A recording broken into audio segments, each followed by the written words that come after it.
Assalamualaikum warahmatullahi wabarakatuh. Hari ini aku lagi mau mengajar kalian IPA tentang organ gerak pada makhluk hidup.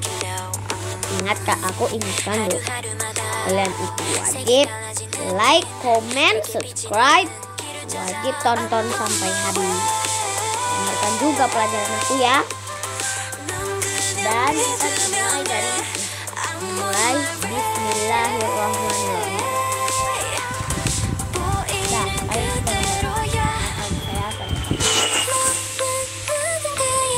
Gerak pada makhluk hidup.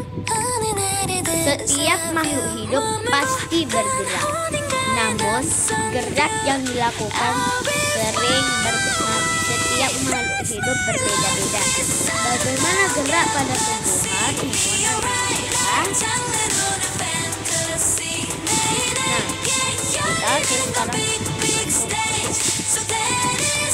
A. Gerak pada tumbuhan. Pada tumbuhan, gerak yang dilakukan terlambat. Misalnya bunga yang semula tumbuh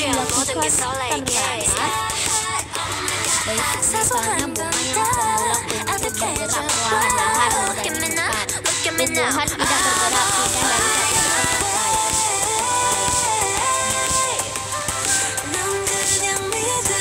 Gerak pada hewan. Berbeda dengan tumbuhan, gerak hewan tidak hanya gerakan bagian tubuhnya saja, tetapi dapat juga melakukan gerak berpindah tempat. Jadi, hewan memiliki kemampuan untuk melakukan dua macam gerakan, yaitu gerak pada salah satu bagian tubuh dan gerak berpindah dari satu tempat ke tempat lain.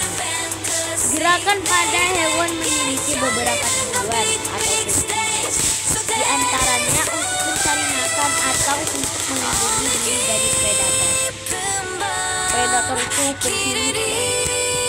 Hewan pada umumnya bergerak dengan berbagai cara sesuai dengan habitat tempatnya. Sebagai contoh, hewan yang hidup di barat bergerak dengan cara berlari, berjalan, atau merayap.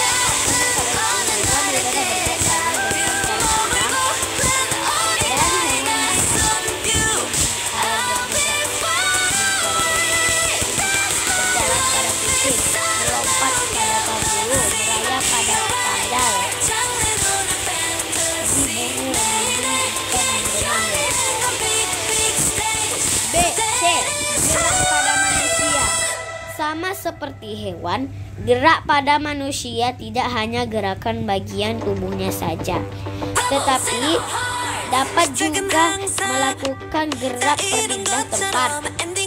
Gerak pada bagian tubuh misalnya gerak sewaktu mengantuk atau menggeleng, gerakan tangan sewaktu makan, serta gerak pada waktu badan membungkuk dan kembali tegak.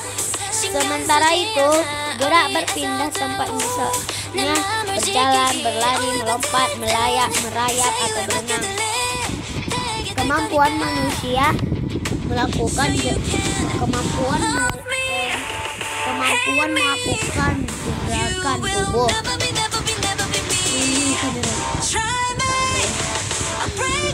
Pada manusia kemampuan melakukan gerakan tubuh pada manusia merupakan hasil organ gerak yang menyusun sistem gerak dalam tubuh. Organ yang menyusun sistem gerak pada manusia dan hewan tersebut terdiri dari otot tulang-tulang yang bergabung membentuk rangka dan persendian. 1.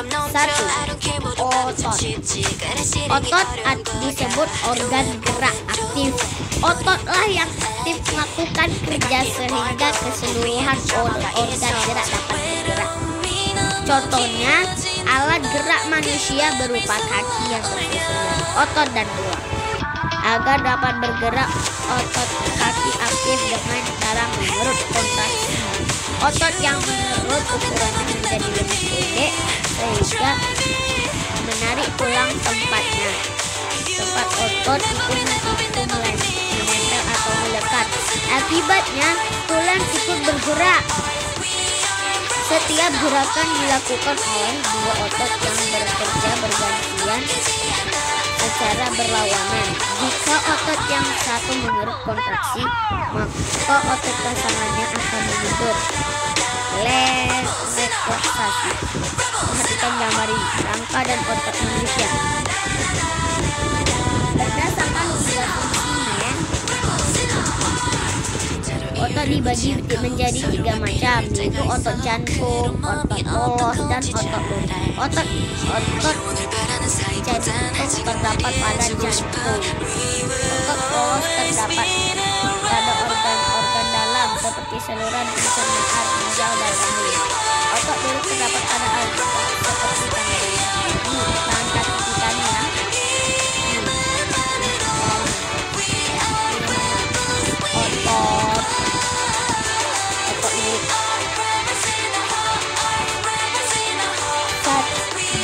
Dua, tulang-tulang yang bergabung membentuk rangka berguna sebagai tempat melekatnya otot serta menegakkan dan menguatkan tubuh.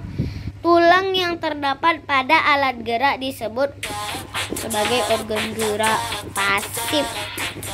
Tulang akan bergerak jika digerakkan oleh otot. Gerak aktif otot yang menempel pada tulang alat gerak seperti tangan dan kaki menyebabkan tulang ikut bergerak. Di dalam tubuh terdapat 206 tulang yang saling berhubungan membentuk rangka tubuh. Terdapat dua jenis tulang, yaitu tulang rawan dan tulang keras. 1. Tulang rawan bersifat elastis dan lentur. Contoh tulang rawan adalah daun telinga dan hidung. Tulang keras bersifat padat dan keras.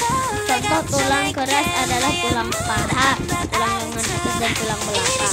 Bentuk tulang yang menyusun rangka umum, rangka tubuh manusia bermacam-macam. Secara umum, bentuk tulang dapat dikelompokkan menjadi 4 macam, yaitu komplikatif, ikut pendek, dan tulang tidak.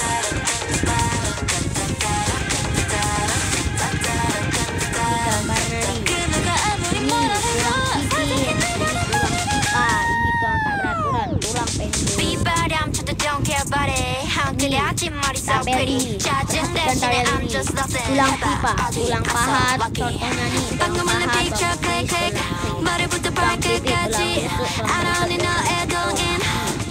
ini ditunjukin tadi ada tulang pendek, tulang pergelangan tangan, dan tulang telapak tangan. Tulang tidak beraturan, ruas-ruas tulang berapa? Tulang tersusun atas kalsium, zat kapur yang direkatkan oleh kolagen. Semakin dewasa usia manusia, tulangnya semakin banyak mengandung zat kapur dan semakin sedikit zat perekatnya. Itulah sebabnya tulang-tulang pada anak-anak lebih lentur dibandingkan pada orang tua manusia dewasa. 3. Persendian. Persendian adalah persambungan antara dua buah tulang atau lebih. Pada sistem gerak manusia, persendian mempunyai peranan penting dalam proses terjadinya gerak. Dengan peranan penting dalam proses terjadinya gerak, dengan adanya persendian, tulang-tulang yang bergabung menjadi satu menjadi mudah untuk digerakkan. Contoh persendian adalah siku pada lengan dan lutut pada tungkai kaki. Sendi ada dua macam, yaitu sendi yang memungkinkan tulang bergerak, sendi yang dapat digerakkan, dan sendi yang tidak memungkinkan tulang bergerak, sendi yang tidak dapat digerakkan. Sendi yang tidak dapat digerakkan disebut sendi mati. Contoh persendian pada tengkorak. Nah, kita sudah siap belajar tentang organ ini. Kita terima kasih. Assalamualaikum warahmatullahi wabarakatuh.